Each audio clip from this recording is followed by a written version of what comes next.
Like I always say, that Peter Obi is the greatest opposition that APC have ever encountered in the history of politics. Just take a listen and hear what an APC person said. If you say the APC is doing a very good job, what do you make of the name, Mr. Peter Gregory Obi? Because that name seems not to have left the lips of every single APC member.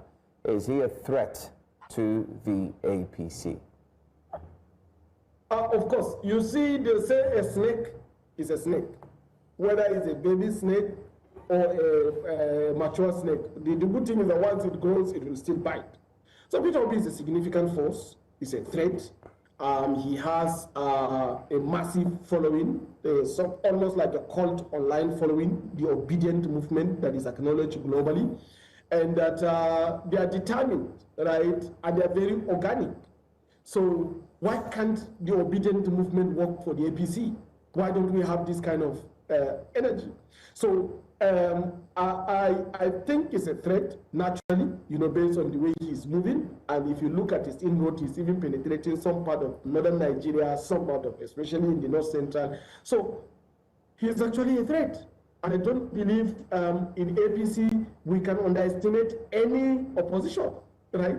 So he might win if you underestimate him.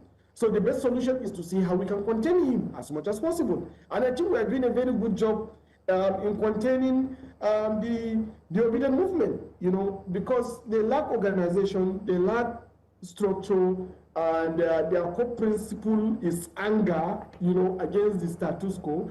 And that once you invest emotion, in a movement, you always lose. You always lose the way. So you must have to be tactical. You must have to be very strategic. And I think these are some of the weaknesses of the obedient movement. And on these weaknesses, we are containing them as much as we can. So when you say you are containing the obedient movement, what do you mean? When you say you're containing the obedient movement? When you say containment, right, it means that the same way they are exerting their own strategic imprints, towards defeating our party, we are also countering this strategy, as much as possible by making sure that we encroach into their domain and win. After all, we have, when you look at Peter Obi's traditional domains, where he had a very strong following, he got 4 million votes in the south. He was actually the winner in the southern Nigeria, and then he got 2 million votes in the north. So most of the areas where he had strong impact were now consolidated under the APC. In Delta State, for instance, you can see that in Akwa Ibom, you can see that in Lagos, it's all consolidated. The entire Southwest are now completely, comprehensively consolidated. In the Southeast, there is a lot of divisions and structures, and then we have APC governors in the South, 2 APC governors, and more are coming. So when you look at all those things, you will see a very clear strategic containment policy whereby we will make sure that the force we receive from the obedient movement is not repeated in 2027. I want to thank Edo people, first of all, for voting for me.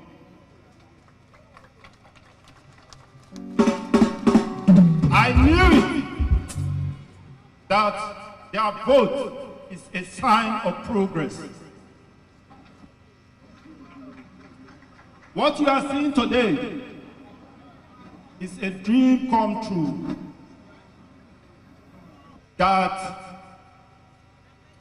Edo people have been in the wilderness for a very long time. Thank God they shine their eyes, they choose to follow the path of Lagos this time around.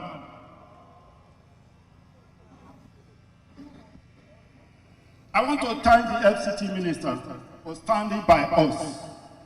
When I mean us, for standing by Edo people. If I do not have a father like the President of the Federal Republic of Nigeria,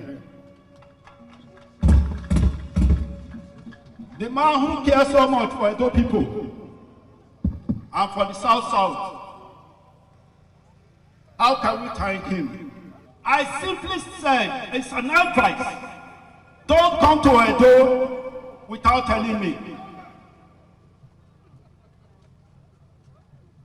Was I chewing hot yam?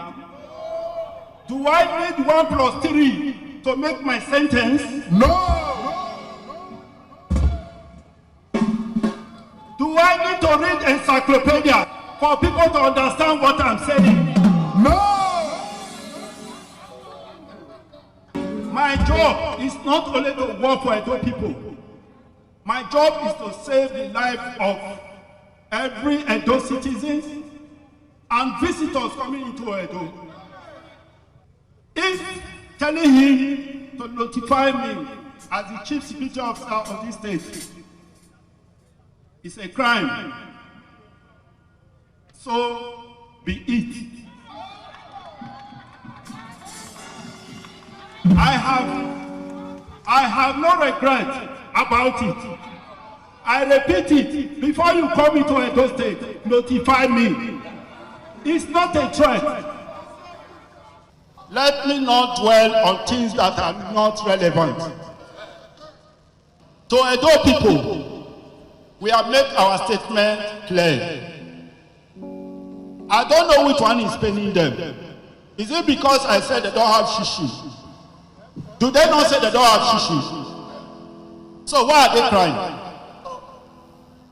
As it dey pain them, it dey sweet us. As it dey sweet us, it dey pain them. Now, I went through the same process. I was advised when I came into Benin Airport by the then Commissioner of Police under Obaseki. He said, "Oh, you are here." I said, "Yes, I'm here." He said, "Please remain at the airport." I ignored that advice and I went out. Inside the airport, at the gate of the airport, my policeman was shot dead. Right in my eyes, Inspector Akko. I have security report. I have advised the former governor of Anambra State. If he like, let him take it. If he like, let him not take it. If he like, let him dwell on social media. It doesn't concern me. We in Edo State, our duty is to continue to thank the President of the Federal Republic of Nigeria. The man that loves Edo so much. He's doing it for us. He's funding us. And he's monitoring it. This is a man that believes in practical governance. His Renew Hope agenda has transformed this country. His policies have transformed this country. What else do we need again? So we have nothing to worry about at all. Come 2027. Come 2027. 2027. 2.5 million votes.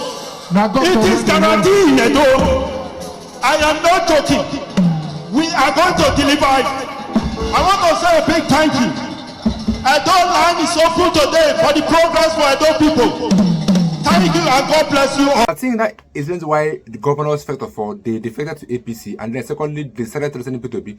Benue State governor did the same. Now Edo State have done the same. Who knows who else will do the same? Because right now, Peter Obi is bent on going to every state to donate to health sector and education sector, which is the sector that he believes that we need to invest more in Nigeria to make our country a better place and a very good place for growth.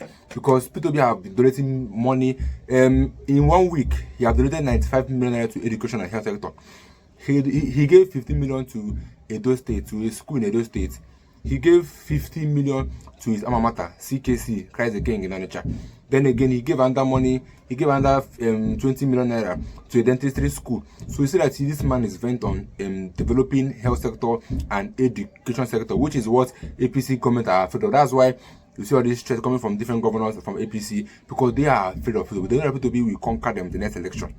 If Peter Obi can be in a party with structure, a party that have what it takes, to make sure that the election is not rigged, even though we know that the election will be rigged, because we all know that APC loves rigging and they have everybody in their power. They have the INEC, they have the judiciary under their control. But at least if people can be in a party with a good structure, then that will help in the long run, because P2B is their greatest enemy. They've even agreed. They call P2B a social media president, but when P2B goes to a place, you see the crowd P2B pulls.